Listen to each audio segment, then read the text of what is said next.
최근 시작한 TV조선 예능 프로그램이 있습니다. 우리 이혼했어요라는 프로그램인데 높은 시청률을 기록하며 시청자들의 관심을 받고 있습니다. 이혼한 연예인들의 속에 담긴 속사정과 결혼 생활을 했을 때 겪었었던 일들을 회상하며 부부 갈등을 보여주면서 수많은 시청자들의 공감을 얻어내고 있습니다. 바로 이런 공감 때문인지 높은 시청률을 기록하고 있습니다. 최근 방영된 우리 이혼했어요 3회에서는 선우은숙 님이 밝힌 여배우의 존재로 인해서 이영하 김혜란 미투 사건 그리고 이영하 유지인 같은 단어와 사건들이 다시금 거론이 되고 있습니다.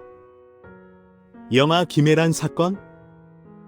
2018년 3월 미스코리아 출신인 여배우 김혜란 님은 36년 전 신인 시절의 선배였던 배우 이영하 님으로부터 성추행을 당했다고 고백했습니다.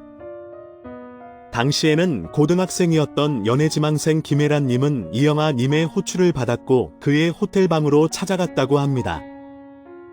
배우 이영하 님은 술에 만취되어 있었고 자신의 방을 찾아온 김혜란 님을 간합적으로 침대에 눕혔다고 합니다. 그리고 가슴과 허벅지 일부를 만지며 옷을 벗기려고 시도했다고 밝혔습니다. 김혜란의 진술을 들어보면 호텔방으로 올라갔어요. 이영하 씨가 이미 술을 마셨는지 술 냄새가 많이 났었어요. 갑자기 저를 간합적으로 침대에 눕히며 한 손으로는 저의 목과 가슴을 압박했습니다. 다른 손으로는 제 몸을 만지며 청바지를 벗기려고 해서 너무 당황스럽고 놀라 저는 저항하지도 못했습니다. 공포감을 느낀 김혜란 님은 이영하에게 살려달라고 빌었다고 합니다. 그리고 방심한 틈을 타서 호텔방에서 탈출했다고 밝혔습니다. 하지만 당시 사회적 분위기가 이런 일을 겪으면 여자 잘못으로 돌려버리는 정서였기에 그때는 신고조차 하지도 못했다고 합니다. 당시 배우 이영하 님은 연예계에서 톱스타였기 때문에 이 사건 이후에도 이영하 님이 주최하는 회식이나 집들이 등에 참석을 했고 아무런 일도 없었던 듯이 지내왔다고 합니다. 결국에는 견디지 못할 만큼 괴로워서 김혜란 님은 연예계를 은퇴했다고 합니다. 은퇴 이후에도 한동안은 성희롱 사건이 떠올라서 심리치료 등을 받아오며 힘들었다고 밝혔습니다. 본인의 인생을 송두리째 고통스럽게 만들어 버린 배우 이영하 님에 대한 원망으로 지나간 과거를 폭로한다고 이야기했습니다. 이런 사실을 파악한 이영하 님은 김혜란 님에게 문자 메시지를 보냅니다. 사과의 뜻을 담은 메시지였습니다. 메시지 내용을 잠시 보면 정말 오랜만이네요. 얼굴 보고 식사라도 하며 사과도 하고 편한 시간 주시면 약속 잡아 드리겠습니다. 정말 진심을 담아서 사과드립니다. 너무 마음이 혼란스러워서 기절한 듯 누워 있습니다. 하지만 김혜란 님은 해당 문자 메시지를 언론에 공개했습니다. 그리고 이 문자를 보면 어떤 진심이나 진정성이 전혀 없다 라고 말했습니다. 많은 언론 방송사에서 이영하 님의 해명을 듣기 위해 취재를 시도했으나 그는 반년 정도 은둔 생활을 하면서 해당 사건에 대한 대답을 하지 않았습니다. 그래서 이영하 김혜란 사건은 지금까지도 진행 중입니다. 약 3년이 흐른 상태이지만 말입니다. 배우 이영하는 1950년생으로 올해 나이가 벌써 71살입니다. 80년대와 90년대에 일약 톱스타로 활약하며 멜로와 액션 영화, 드라마 등에 출연했었습니다.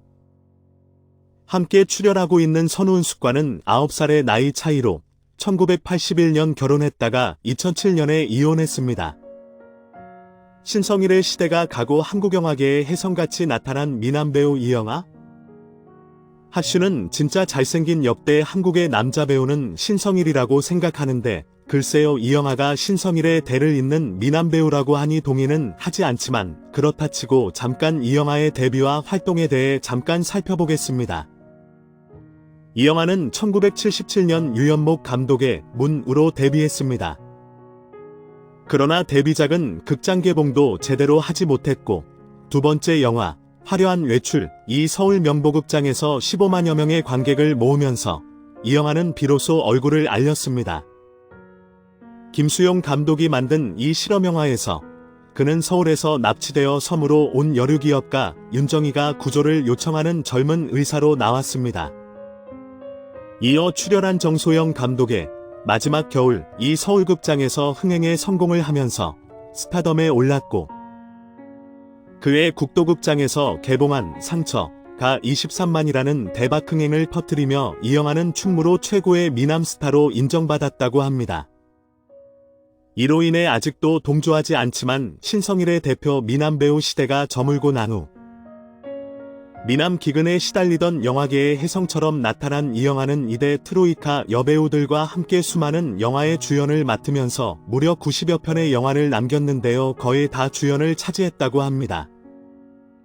특히 마지막 찻잔이나 겨울로 가는 마차은 영화사에 기억될 만한 수작 멜로드라마로 손꼽히는데요. 1986년 안개기둥으로 대종상 나무주연상, 1991년에는 단지 그대가 여자라는 이유만으로 두 번째 대종상 나무주연상을 수상했으며 백상예술대상, 영평상 등에서 다수의 연기상을 수상했습니다. 선우은숙과의 결혼과 이혼으로 화제의 중심에 섰다가 서서히 대중의 기억에서 사라지다가 여기서 주로 다루는 우이혼 우리 이혼했어요를 통해 나쁘고 나쁜 남자의 전형으로 대중에게 연락가 씹히고 방송이 종영된 이 마당에는 오늘의 주제 미스코리아 출신 김혜란 씨에 대한 성폭행 문제로 도마에 올라 곤욕을 치르고 있습니다. 이 영화도 피해 갈 수 없는 미투. 2018년 미투 운동이 사회적으로 문화계 전반에 퍼져나갈 즈음 미스코리아 출신 배우 김혜란은 36년 전 이 영화에게 성추행을 당했다는 미투를 선언하게 됩니다. 지금으로부터 36년 전이니까 1982년 이 영화가 화보 촬영을 마치고 호텔방으로 김혜란 자신을 불러 강제적으로 성추행했다고 폭로한 것입니다. 너무나 무섭고 절박한 나머지 살려달라고까지 외쳤던 김혜란은 너무 놀라 저항도 할 수 없었다고 밝혔는데요. 어떻게 도망쳐서 나온 김혜란은 온몸에 멍을 포함해 상처가 한가득이었다고 밝혔습니다. 더 놀랍고 무서운 건 이 강압적 성추행이 있은 지 몇 달 후 김혜련 씨는 이 영화와 같은 드라마에 출연하게 되었고, 지은 죄 때문인지 이 영화가 처음에 자신을 보고 매우 당황해하던 기억이 선명하게 남났다고 했습니다. 이 영화와 함께 촬영하는 기간은 김혜란 씨에게 악몽과도 같은 그 기억을 계속 떠올리게 해 너무 괴로워서 결국 드라마를 자진하차하기에 이르렀습니다. 더 잔인한 건 이 영화가 동료 여배우인 선우은숙과 결혼하여 그들의 집들이에 참여하기도 하였다는 것입니다. 이후 드라마가 아닌 예능 프로그램 등으로 장르를 변경한 김 씨는 가요 프로그램 MC 등으로 활동했고, 김혜란 씨를 좋게 본 PD의 작품에 출연했으나 함께 출연하는 배우의 이 영화의 부인 선우은숙이 있었습니다. 김 씨는 이런저런 힘든 일을 겪으며 결국 드라마와 예능 프로그램 등에서 하차하게 되었고, 짧은 연예계 생활을 마무리하게 되었습니다.